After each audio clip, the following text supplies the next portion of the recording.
Hey guys, so welcome to another Night Owl Ramble.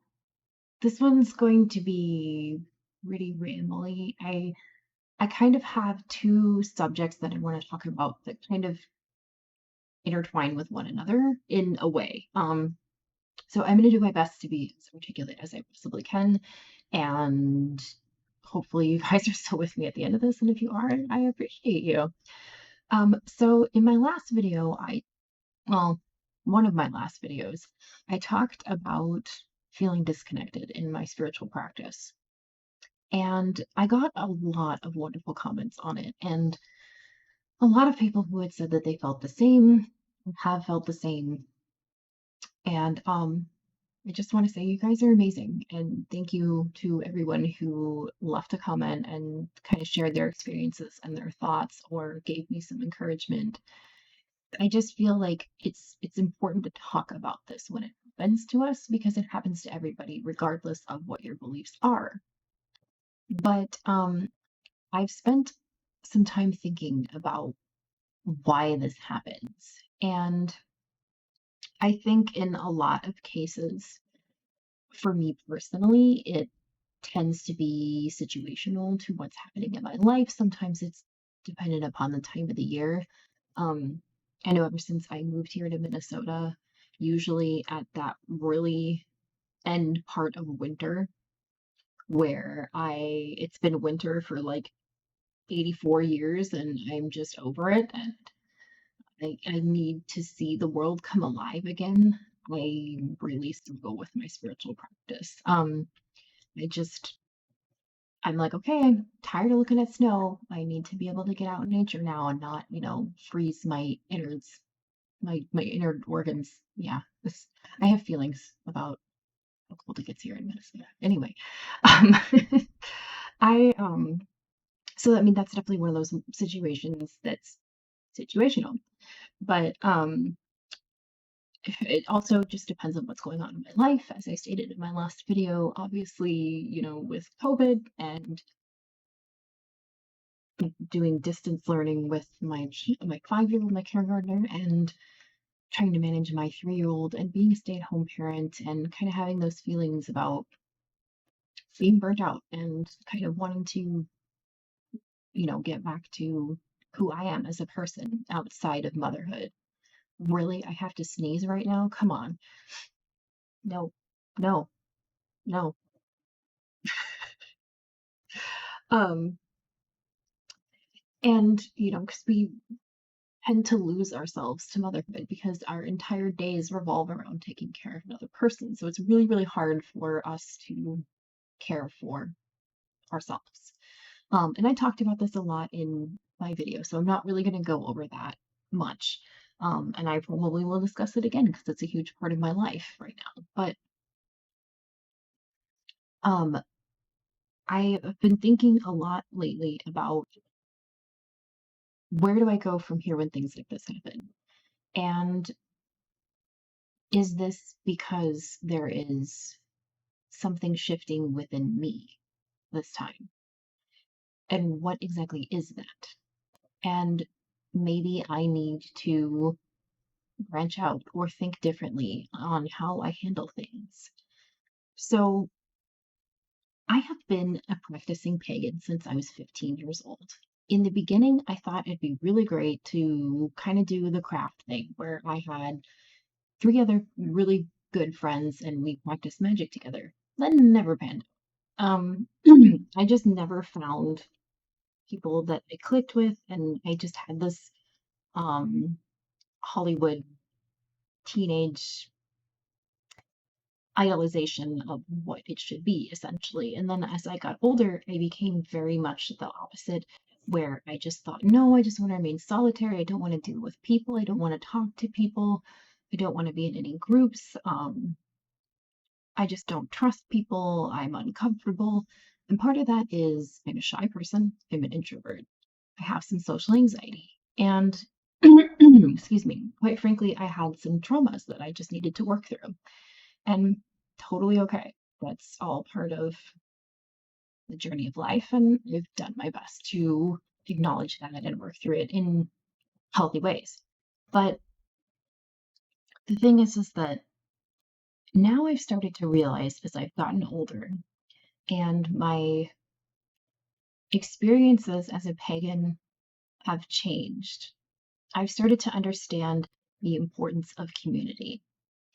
It's kind of like when you decide that you're going to work out, and most people do much better if they have someone to hold them accountable.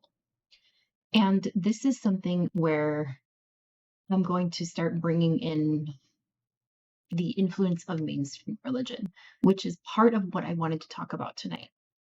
I want to preference this first and foremost that I am not throwing shade at anybody's belief structures.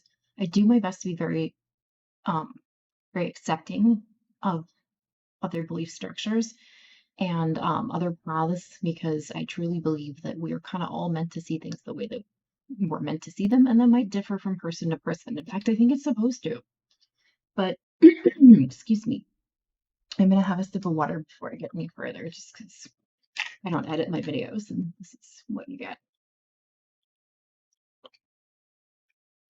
By the way, insulated water bottles are incredible. Anyway, so every time I go to record, I get like either nasally or some issue that I now have to try and figure out while recording. Um, but you know, I do admire, or some, I don't want to say admire, I more envy the fact that mainstream religion has such a strong presence. And being a pagan, you are a minority, and you're a misunderstood minority. Oh, goodness me. Um, and that to me is it's it's empowering in one way, but it's frustrating in another. Because people who are, per se, I'm just going to use Christianity for an example, because I live in the United States. In American society, Christianity is the dominant religion, and we can't ignore that. Um, for those who aren't just your, how do I put this? There are those who just go to church, but they just do it to do it, and they don't really have a spiritual experience from it. I'm not particularly speaking to, those people. I'm more speaking to the ones who really are um, developed and well practiced in their beliefs, and they engage in their church regularly. They have Bible studies, they have church services that they go to regularly. That is something that is very easy to obtain in this society. In fact, there are 3 or 4 churches within, I want to say, a 10-block radius of my house, basically here. And it's just so much easier for anybody of mainstream religion to find that sense of community. And that does hold you accountable to practice your faith on a regular basis. And I think that is what I'm struggling with, is that I don't have the community that I need. I have now gotten to the point where I need to have that experience. And I never thought I would be here. I was so against having a group in that sense. But if I look back on it, the reason why I came back to YouTube after almost 10 years of being gone was because I needed community. And here I am. It's been 2 years since I came back to YouTube, and I have found a lot of community. I found a lot of wonderful people. I've gained such incredible friends, and I'm grateful to the love and support that I have gotten from this community. But I'm now understanding that my throat hates me. um, I'm now understanding that the experiences that I need are also on a physical level. Because there is something to be said about when you are by yourself at your altar and you are experiencing your own magic. Don't get me wrong, that is absolutely incredible and all powerful. But there's something to be said about having a collective energy, having a collective group energy. And I'm not saying that I necessarily want to be part of a coven, but I'd like to have more of a communal experience. Um, there is now a kitty purr attacking my eyeball, as there usually is whenever I'm filming. Um, and I think it's just interesting the places that our path takes us, where we think, I didn't think I'd be here, but here I am. So, I've just been kind of thinking about that lately and being around other pagans who specifically see things the way that I do in a lot of ways. Obviously, again, I will say our spiritual paths are very unique to us. You can ask 10 different pagans the same question, and you'll probably get 10 different answers. But there is still a communal magic that I think I'm craving. And I think maybe this would come in attending, of course, it's really, this happens to occur during a global pandemic, this shift in me. So thanks for that, universe. But this would be like a spiritual retreat. Like maybe that would be an experience that I'd like to have. But now I have to basically draw myself back to reality in the sense of, okay, these are not things that are obtainable in my life right now. And maybe this is a long-term goal that I should work towards because it is an experience I think I truly need to have.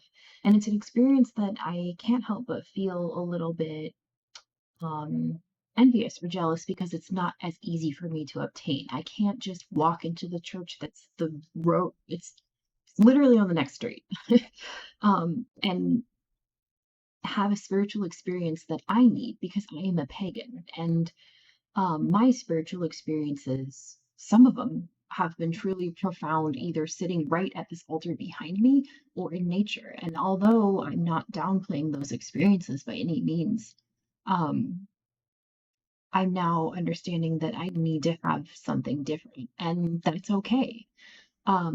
But once again, I need to bring myself back down to reality. So I'm feeling disconnected, and I cannot at the moment achieve this um, this goal that this experience that I'd like to have. We are in a global pandemic. There's a lot going on in my personal life that just would not allow this right now. Um, and it's just not doable. So where do I go from here? How do I change up my spiritual practice so that I can feel connected right now?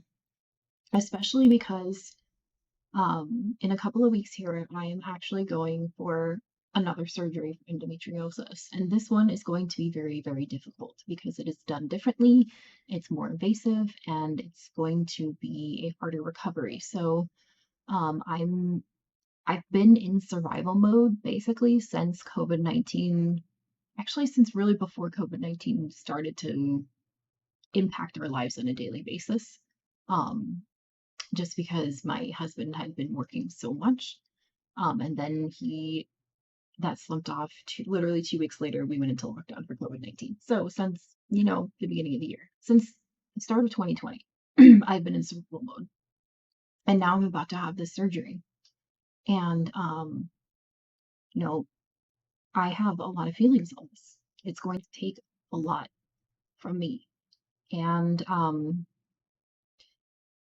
it's going to be even more survival mode to the point where I will be trying to spend most of my time just trying to feel better, which is what I've already been doing in a sense anyway. But so I have that coming in a few weeks, and I'm trying to think, how do I shift this now? Where do I go in a realistic sense, in a grounded sense?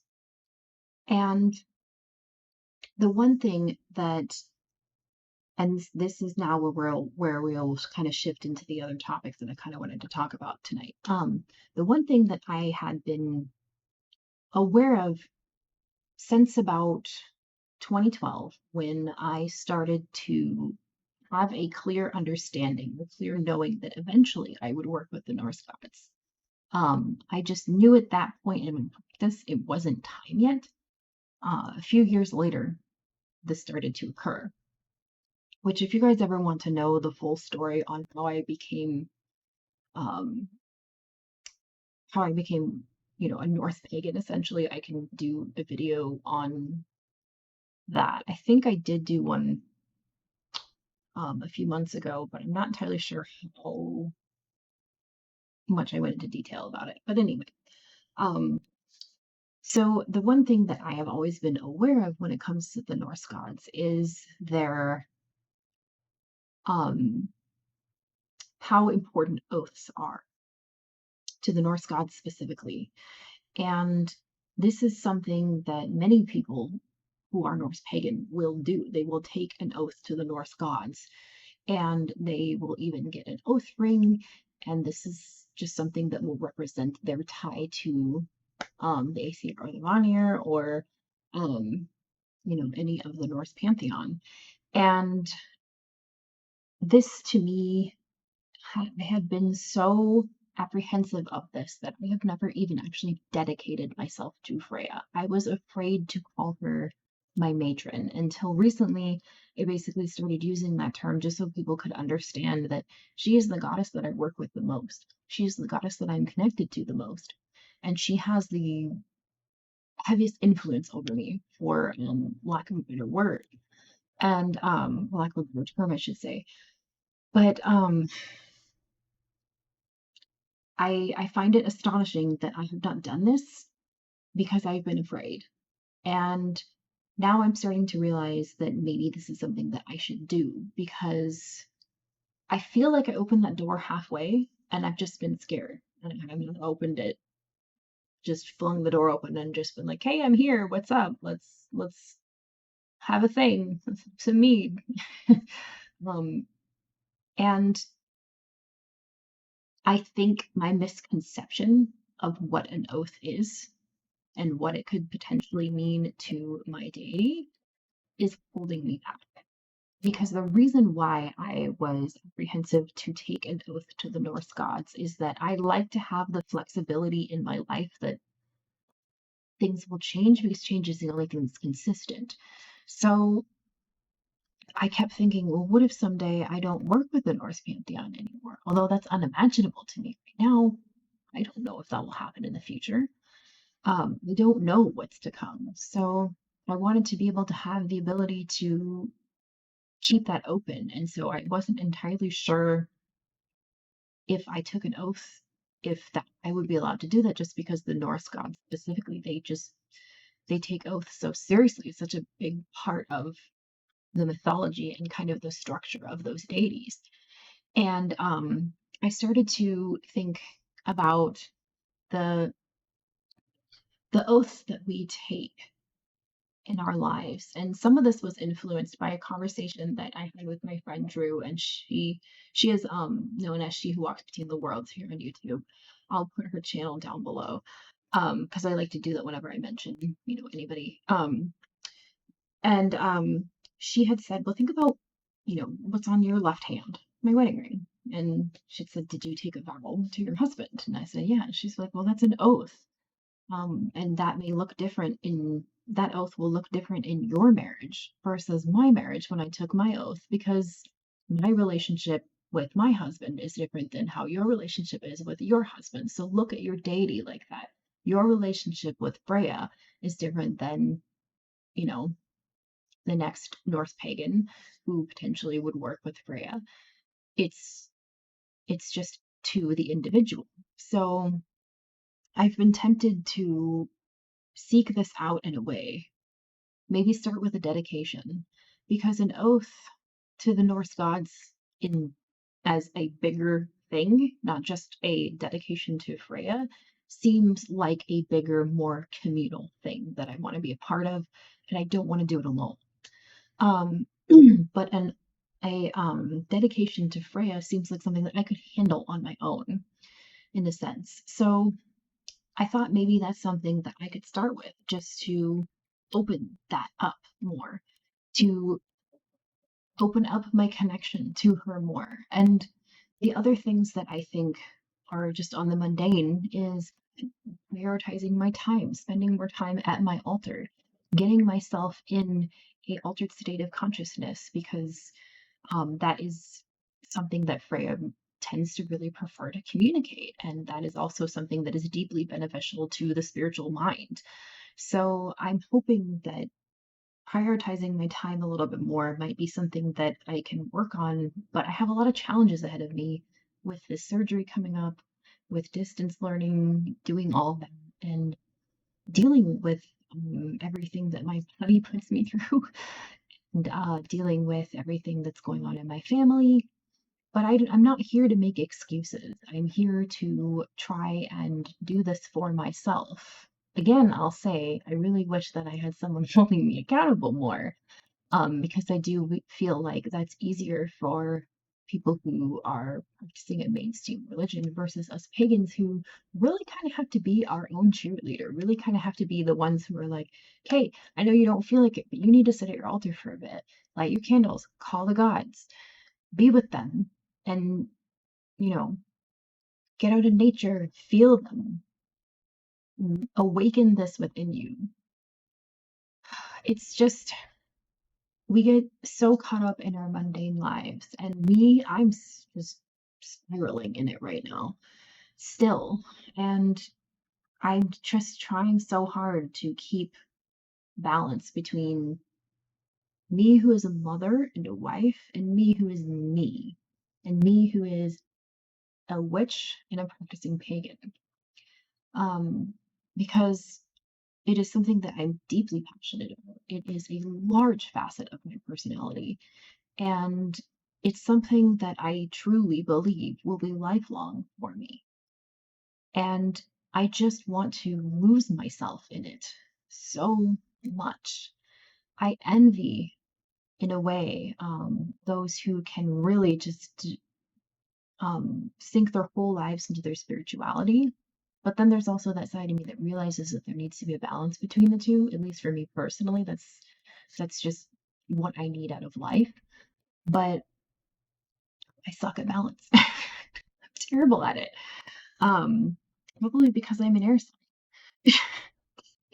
But I I'm trying to figure out how to achieve this in a way that really truly works for me, and especially in a way that really truly works for me with everything that I'm facing right now. And it always feels like as soon as I get handle on it, and I start to get a hang of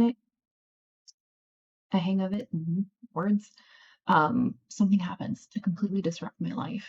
And it drives me absolutely fucking nuts. It really does.